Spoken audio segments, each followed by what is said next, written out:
কোটা বিরোধী আন্দোলন। দেখুন, এই আন্দোলনের প্রতিটি সময় থেকে আমাদের চেয়ারম্যান সাহেব নিবিড়ভাবে সম্পর্কিত। তখন আমি প্রেস কনফারেন্সের কর্মসূচি জানাতাম, বলে দিতেন যে আজকে এই বৈষম্য বিরোধী ছাত্র আন্দোলনে ওরা কমপ্লিট শাটডাউন ডেকেছে, এটাকে সমর্থন দেন বিএনপির পক্ষ থেকে। এটা কে বলেছেন? তারেক রহমান বলেছেন।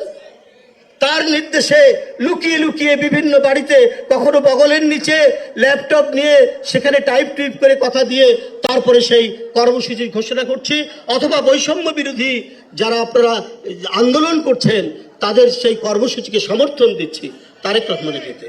কদিন আমি শুনেছি কেউ কেউ বলেছেন যে তারেক রহমান সাহেব 17 বছর হয়তো অনেক কিছু দেখেননি, উনি যা দেখেছেন আমরা দেশে থেকেও সেটা দেখিনি। এটাই অত্যন্ত বাস্তব সত্য কথা।